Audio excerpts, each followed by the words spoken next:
오늘 이 아침에 우리에게 주시는 말씀은 마태복음 10장 24절 말씀부터 33절 말씀까지입니다. 제자가 그 선생보다 또는 종이 그 상전보다 높지 못하나니 제자가 그 선생 같고 종이 그 상전 같으면 조카도다. 집주인을 바알세불이라 하였거든 하물며 그 집 사람들이라.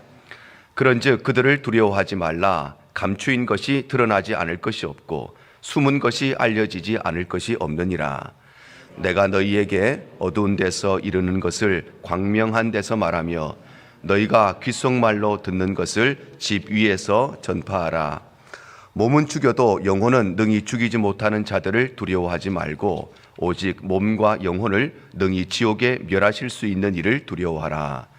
참새 2마리가 한 아사리온에 팔리지 않느냐. 그러나 너희 아버지께서 허락하지 아니하시면 그 하나도 땅에 떨어지지 아니하리라. 너희에게는 머리털까지 다 세신 바 되었나니 두려워하지 말라. 너희는 많은 참새보다 귀하니라. 누구든지 사람 앞에서 나를 시인하면 나도 하늘에 계신 내 아버지 앞에서 그를 시인할 것이요.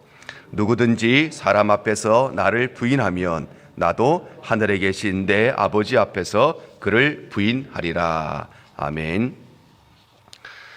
예수님께서는 우리를 찾아오시는 분이시고 또한 우리를 찾아오셔서 우리를 회복시키시는 분이십니다.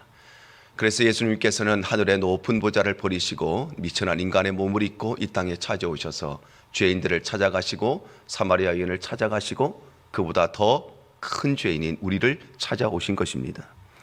그리고 예수님께서는 겸손한 마음으로 또 간절한 마음으로 하나님 앞에 십자가 앞에 엎드리는 하나님의 백성들에게 회복의 은혜를 베푸시는 분이십니다.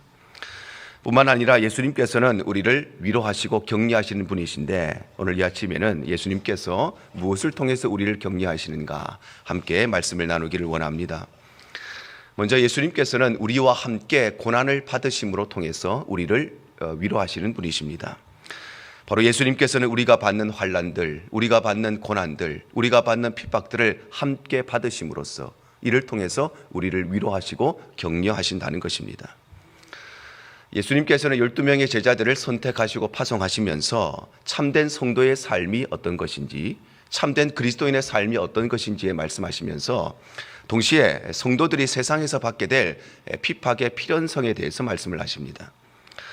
예수님께서는 제자들에게 이미 이전에도 너희가 세상에 파송되어 나가면 그곳에서 반드시 핍박을 받게 될 것이라고 예고하셨습니다. 마태복음 10장 16절과 17절이 기록합니다. 보라, 내가 너희를 보냄이 양을 이리 가운데로 보낸가 같도다. 그러므로 너희는 뱀같이 지혜롭고 비둘기같이 순결하라. 사람들을 삼가라. 그들이 너희를 공회에 넘겨주겠고 그들의 회당에서 채찍질하리라 말씀합니다. 바로 예수님께서는 제자들을 세상으로 보내시면서 그들이 세상에서 받게 될 환난들, 세상에서 받게 될 고난들의 필연성에 대해서 말씀하신 것입니다. 왜냐하면 제자들이 보냄을 받아야 하는 그곳, 제자들이 가야 하는 그곳, 제자들이 가서 사명을 감당해야 되는 그곳은 바로 흑암의 권세가 장악하고 있는 죄악된 세상이기 때문입니다. 그래서 오늘 본문에서도 예수님이 이렇게 말씀을 하십니다. 24절과 25절입니다. 제자가 그 선생보다 또는 종이 그 상전보다 높지 못하나니 제자가 그 선생 같고 종이 그 상전 같으면 조카도다. 집주인을 바알세불이라 하였거든 하물며 그 집 사람들이라. 여기에서 제자, 종, 그 집 사람 이렇게 지칭하는 것은 바로 세상을 향해 파송을 받고 보냄을 받는 제자들을 말하는 것이고, 선생, 상전, 집주인 이것은 제자들을 세상으로 보내시는 예수님을 말씀하시는 것입니다. 바로 예수님께서도 바알세불이라고 하는 귀신의 왕이라고 하는 오명을 쓰시고 예수님께서도 세상에서 핍박을 받으셨는데 하물며 제자들이 어떻게 핍박을 받지 않겠느냐 그렇게 말씀하시는 것입니다. 이처럼 우리 성도들이 세상에서 핍박을 받고 환난을 당하는 것은 너무나 당연한 것이고 너무나 자연스러운 것인데 중요한 것은 예수님께서도 이미 우리에 앞서서 고난을 받으시고 환난을 당하셨다는 것입니다. 히브리서 2장 18절입니다. 그가 시험을 받아 고난을 당하셨은즉 시험 받는 자들을 능히 도우실 수 있느니라. 바로 예수님께서는 우리에게만 시련을 허락하시고 우리에게만 환난과 핍박을 허용하시는 것이 아니라 예수님께서는 이미 우리 앞서서 고난을 받으셨기 때문에, 그래서 그 고난을 받으신 분이시기 때문에 고난받는 우리를 도우실 수 있다는 것입니다. 그래서 예수님께서는 누구보다도 우리의 고통과 우리의 아픔을 공감하시는 분이십니다. 히브리서 4장 15절입니다. 우리에게 있는 대제사장은 우리의 연약함을 동정하지 못하실 리가 아니요 모든 일에 우리와 똑같이 시험을 받으신 이로되 죄는 없으시니라. 바로 예수님께서는 우리와 똑같은 고난을 받으셨기 때문에, 그래서 누구보다도 지금 우리가 당하고 있는 고난, 지금 우리가 당하고 있는 억울함, 지금 우리가 당하고 있는 아픔을 누구보다도 잘 아시고 그것을 공감하신다는 것입니다. 고난이나 고통이라고 하는 것은 겪어보지 않은 사람은, 경험해보지 않은 사람은 결코 알 수도 없고 공감할 수도 없는 것입니다. 우리 자매들은 해산의 고통을 겪지요. 그런데 남자들에게 해산의 고통에 대해서 아무리 자세하게 설명하여도 남자들은 그것을 공감하기가 어렵습니다. 왜냐하면 내가 겪어보지 않으면, 내가 경험해보지 않으면 거기에 대해서 잘 알 수가 없고 공감할 수가 없는 것입니다. 버림을 받은 아픔, 그것은 버림받지 않은 사람은 결코 알 수가 없는 것입니다. 그런데 예수님께서는 버림받으셨기 때문에 버림받은 자의 아픔을 누구보다도 아시고 공감하신다는 것입니다. 배신당한 아픔, 겪어보지 않으면 알 수가 없는 것입니다. 믿었던 사람한테 발등 찍히는 아픔 어떻게 알겠습니까? 그런데 예수님께서도 배신당하셨기 때문에, 그래서 배신당한 자의 아픔과 고통을 누구보다 아시고 그 고통을 공감해 주신다는 것입니다. 뿐만 아니라 예수님께서는 우리 앞서서 환난과 고난과 또 핍박을 받으셨을 뿐만 아니라 지금도 여전히 고난받고 계십니다. 요한복음 15장 18절과 19절입니다. 세상이 너희를 미워하면 너희보다 먼저 나를 미워한 줄 알라. 너희가 세상에 속하였으면 세상이 자기의 것을 사랑할 것이나 너희는 세상에 속한 자가 아니요 도리어 내가 너희를 세상에 택하였기 때문에 세상이 너희를 미워하느니라. 바로 세상이 우리를 미워하는 이유, 세상이 우리 그리스도인들을 핍박하는 이유는 다름 아니라 하나님이 우리를 선택하셨기 때문인데, 그래서 세상이 우리를 핍박하고 미워한다는 것은 우리가 구원받은 백성이고 우리가 천국의 시민권자라는 것을 증명해 주는 것인데, 이것은 다름 아니라 예수님께서는 지금도 여전히 우리와 함께 고난을 받고 계신다는 것입니다. 예수님의 고난은 십자가에서 끝난 것이 아닙니다. 예수님의 고난은 십자가에서 다 끝나지 않고 지금도 우리가 받는 고난과 그 환난과 우리가 받는 핍박을 함께 받고 계신다는 것입니다. 이처럼 예수님께서는 우리보다 앞서 고난을 받으시고, 그래서 우리가 받는 모든 아픔과 고난과 핍박을 함께 공유하시면서 그것을 공감하시고 그것을 잘 아시는 분이시기에 예수님께서는 지금도 우리와 함께 고난을 받으심으로써 이를 통해서 십자가의 길을 걸어가고 있는 우리 성도들을 위로하시고 격려하시는 것입니다. 두 번째로 예수님께서는 하나님의 때를 기대하게 하심으로 우리를 격려하십니다. 바로 예수님께서는 모든 것이 낱낱이 드러나게 될 하나님의 때, 바로 그 하나님의 시간표를 기대하고 소망하게 하심으로 이를 통해서 우리를 격려하시고 위로하시는 것입니다. 예수님께서는 제자들을 격려하시면서 이렇게 말씀하십니다. 오늘 26절입니다. 그런즉 그들을 두려워하지 말라. 감추인 것이 드러나지 않을 것이 없고 숨은 것이 알려지지 않을 것이 없느니라. 바로 예수님께서는 세상 앞에 두려워하고 있는 제자들에게 두려워하지 말아라. 때가 되면 모든 것이 낱낱이 드러나게 될 것이라고 말씀하시는 것입니다. 바로 제자들은 세상에서 당연히 핍박을 받을 것이고 필연적으로 환난을 당하게 될 것이지만, 그러나 하나님의 때가 되면 감추어져 있던 모든 것이 드러나게 되고 숨겨져 있던 모든 것이 밝혀지게 되고 악한 세력들의 모든 괴계들이 낱낱이 드러나게 된다는 것입니다. 세상에는 비밀이 없는 것이지요. 우리가 이 땅에 살아가는 동안에도 아무리 비밀을 지킨다고 할지라도 그 비밀은 지켜지지 않고 세상에는 비밀이 없습니다. 그런데 어떻게 하나님께서 행하시는 일들 가운데 숨겨진 것이 있겠습니까? 하나님의 거룩한 빛 앞에는 그 어떤 것도 숨길 수가 없고 때가 되면 반드시 드러나게 되고 반드시 모두 다 알려지게 되는 것입니다. 그래서 예수님께서 또한 이렇게 말씀하십니다. 오늘 27절입니다.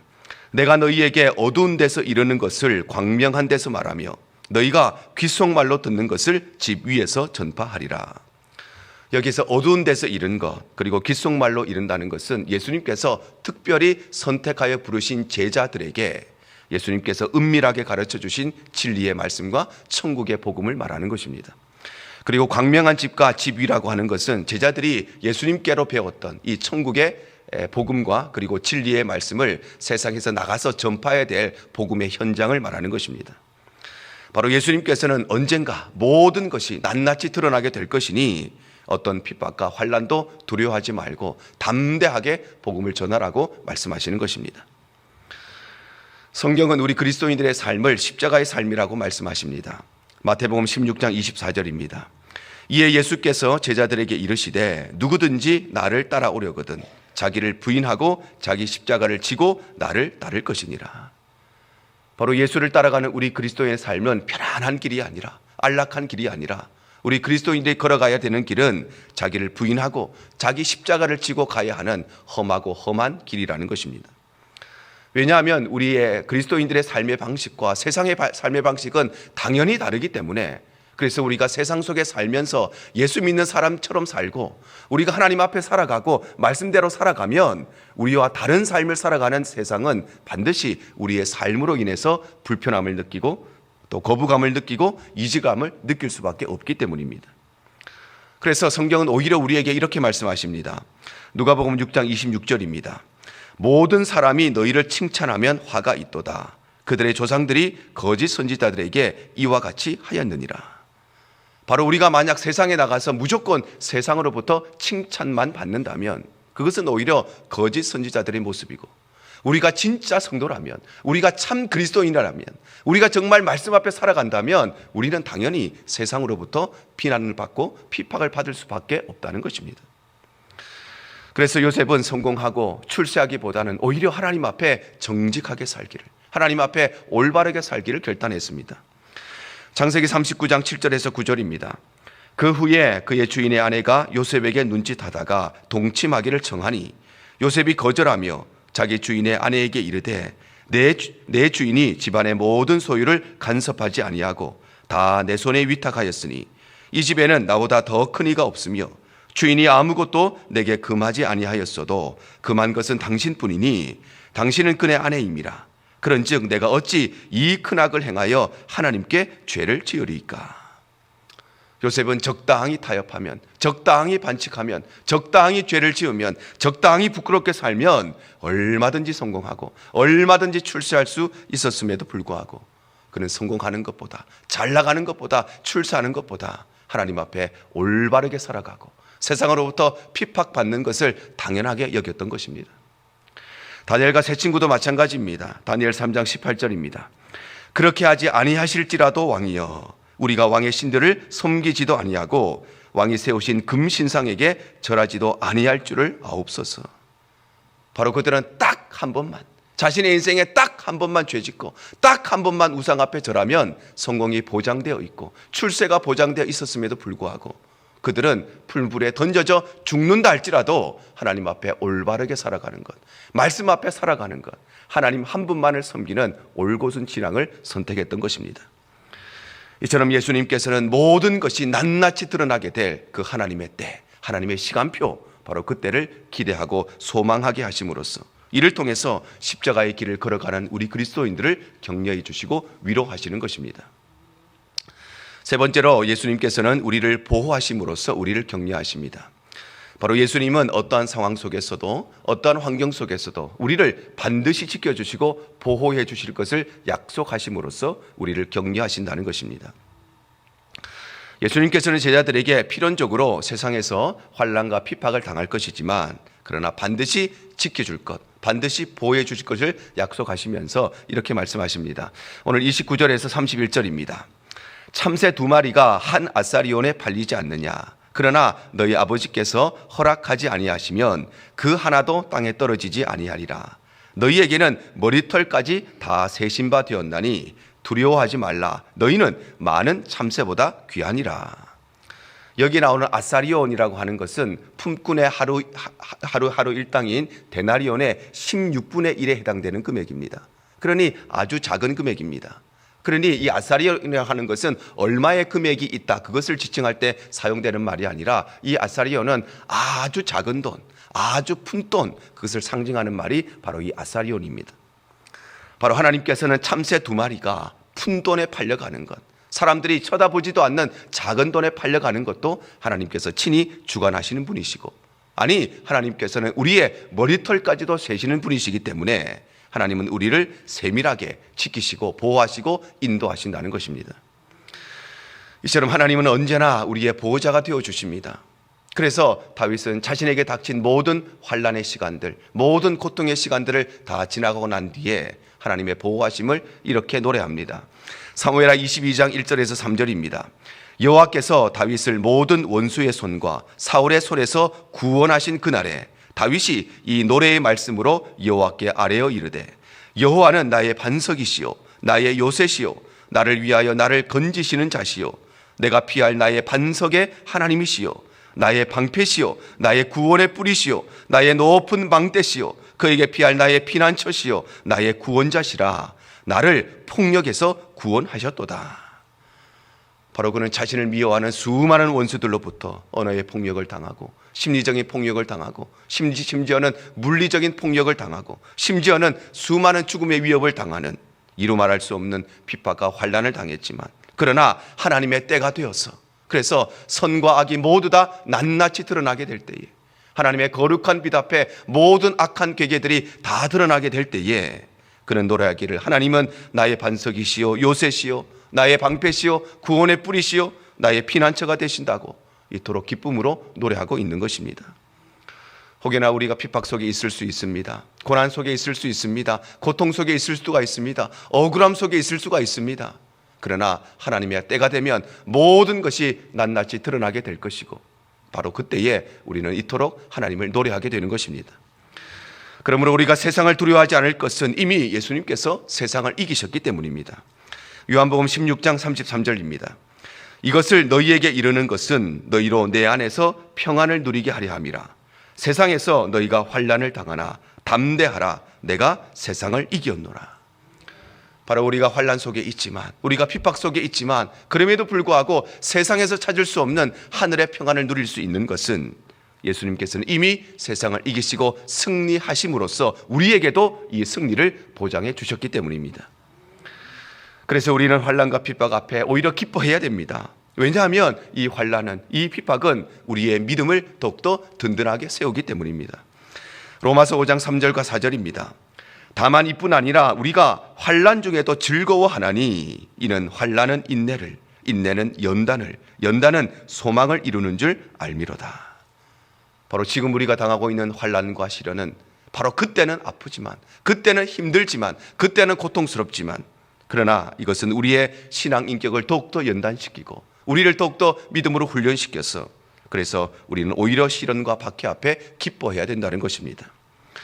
또한 우리가 시련과 박해 앞에, 고난 앞에 기뻐해야 되는 이유는 이 박해 가운데 우리는 하나님의 능력을 경험할 수 있기 때문입니다. 사도행전 16장 25절과 26절입니다. 한밤중에 바울과 실라가 기도하고 하나님을 찬송하며 죄수들이 듣더라. 이에 갑자기 큰 지진이 나서 옥토가 움직이고 문이 곧다 열리며 모든 사람의 매인 것이 다 벗어진지라. 바로 바울과 실라는 복음 전하다가, 예수님을 전하다가 그들은 핍박을 받습니다. 고난을 받습니다. 억울한 일들을 당합니다. 감옥에 갇힙니다. 매를 맞습니다. 그런데 바로 그 환난의 현장에서, 바로 그 핍박의 현장에서, 바로 그 억울함의 현장에서 그들은 옥토가 움직이고 옥문이 열리고 붙잡아 있던 모든 것들이 풀려지는 하나님의 능력을 바로 그곳에서 경험하게 되었다는 것입니다. 이처럼 예수님께서는 세상을 이기시고 세상을 승리하심으로써 어떤 상황에서도, 어떤 환경에서도 하나님의 백성들을 반드시 지키시고 보호해 주실 것을 약속하심으로써 이를 통해 십자가의 길을 걸어가고 있는 우리 성도들을 위로하시고 격려하시는 것입니다. 이처럼 예수님께서는 우리에게 고난을 두려워하지 말고 핍박을 두려워하지 말라고 말씀하시는데, 그러면 우리 성도들은 무엇을 두려워하며 살아가야 되는가? 바로 우리는 하나님을 두려워해야 되는 것입니다. 마태복음 10장 28절이 말씀합니다. 몸은 죽여도 영혼은 능히 죽이지 못하는 자들을 두려워하지 말고 오직 몸과 영혼을 능히 지옥에 멸하실 수 있는 이를 두려워해라. 바로 우리 성도들은 환난을 두려워할 것이 아니라 하나님을 두려워하는 것이 우리 성도들의 삶이고, 우리 성도들의 삶은 하나님의 은혜가 내게 떠나가는 것을 두려워하고, 하나님의 음성이 들리지 않는 것을 두려워하고, 내게 구원의 감격이 사라지는 것을 두려워하고, 십자가 앞에 섰는데 내 눈물이 말라져 버리는 것을 두려워해야 되는 것입니다. 왜 우리의 목소리가 커지느냐? 왜 사람의 목소리가 커지느냐? 하나님의 음성이 들리지 않기 때문입니다. 여러분, 시끄러운 곳에 가보십시오. 옆 사람이 하는 이야기도 들리지가 않습니다. 그러면 어떻게 될까요? 내 목소리가 커지는 것입니다. 뭐라고? 크게 이야기하면, 주변이 시끄러우면요, 그래서 옆 사람 이야기가 안 들리면 내 목소리가 커지는 것입니다. 우리 신앙도 마찬가지입니다. 우리가 시끄러운 세상 속에서 하나님의 음성이 들리지 않으면 내 목소리가 커지는 것입니다. 교회 안에 하나님의 음성을 듣지 못하면 사람들의 목소리가 커지는 것입니다. 그래서 우리는 하나님의 음성이 들려지지 않는 것에 두려워해야 되는 것입니다. 그래서 다윗이 이렇게 말씀하시는 것입니다. 시편 51편 11절 12절입니다. 나를 주 앞에서 쫓아내지 마시며 나의 성령을 내게서 거두지 마소서. 주의 구원의 즐거움을 내게 회복시켜 주시고 자원하는 심령을 주사 나를 붙드소서. 다윗은 다른 것을 두려워한 것이 아닙니다. 다윗은 바로 성령께서 나를 떠나가시고 하나님의 은혜가 나를 떠나는 것, 내가 구원의 기쁨과 구원의 감격을 잃어버리는 것, 그것을 두려워하며 살았던 인생이 바로 다윗의 인생인 것입니다. 이와 같이 예수님께서는 우리를 격려하십니다. 그래서 예수님께서는 우리가 받는 환난과 핍박과 고난을 함께 받으심으로써 우리를 격려하시고, 또 하나님의 때 모든 것이 드러날 그때가 있음을 말씀하시면서 그때를 기대하게 하심으로 우리를 격려하시며, 어떤 상황과 어떤 환경에서도 우리를 지켜주실 것을 약속하심으로써 우리를 격려하시는 것입니다. 그러므로 사랑하는 성도 여러분, 예수님은 오늘 또 우리를 격려하시는 분이심을 꼭 기억하시기를 축복합니다. 이 모양 저 모양 우리 인생의 짐과 인생의 고통 가운데 있다면 하나님께서 이 아침에 우리에게 세상에서 만날 수 없는 하늘의 은혜와 위로로 위로해 주시고 격려해 주시기를 축복합니다. 그럴 때 우리는 세상을 두려워하지 않고, 환난을 두려워하지 않고, 사람을 두려워하지 않고, 상황과 환경을 두려워하는 인생이 아니라 우리는 하나님을 두려워하는 인생으로 살아가게 될 줄로 믿습니다. 오늘 이 하루 또 고난주간 한 주간을 지내면서 하나님의 음성이 끊이지 않고 구원의 감격이 우리 가운데 회복되어지는 예수님의 격려와 위로를 경험하는 복된 삶이 되시기를 주님 이름으로 축복합니다. 가장 좋은 길로 나 인도하시네.